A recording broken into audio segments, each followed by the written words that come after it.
Bueno, estamos con directivos del Cencerro, ya con el fuego prendido, Marta, ¿contenta? ¿La noche acompañó? Con la fogata prendida, y la verdad es que sí, que nos acompañó porque el viento se calmó y bueno, estamos acá celebrando la fogata de San Juan.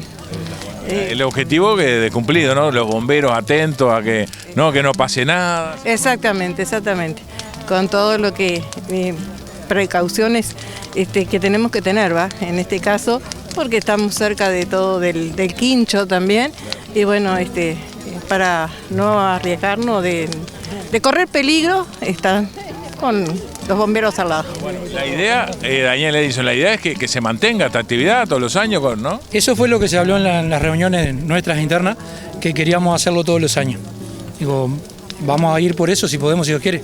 Otra cosa más que se ha ido logrando en todas las cosas que venimos haciendo. Y bueno, somos pocos, pero bueno. Ahí está, bueno, y participando en el festejo de los 150 años, ¿no? Que eso creo que es importante también. Una institución referente siendo parte.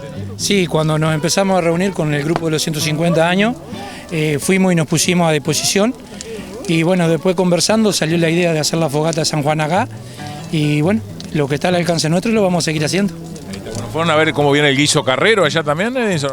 Sí, ahora vamos a ir para allá a ver cómo va el guiso carrero. Y habrá que probarlo también, a ver. Y que la gente los acompañe y bueno. Se ha acercado la gente, va a haber música ahora también. Sí, ahora va a haber música, sí, si Dios quiere. La verdad que esto no se esperaba y como todas las cosas, digo, lo que hemos ido haciendo lo van acompañando la gente. Bueno, hay muchas plazas de comida también, ¿no? Digo, más allá de lo que es la elaboración del guiso carrero, otras instituciones que se instalaron. Sí, las escuelas, la UTU, el liceo, el hogar de anciano El Quincho, que también está vendiendo, creo que panchos y pasteles fritos. También para que instituciones se puedan beneficiar. Exactamente, esa era la idea, que ellos también participen y se beneficien a la vez. Ya en esta celebración de San Juan y de los 150 años de libertad.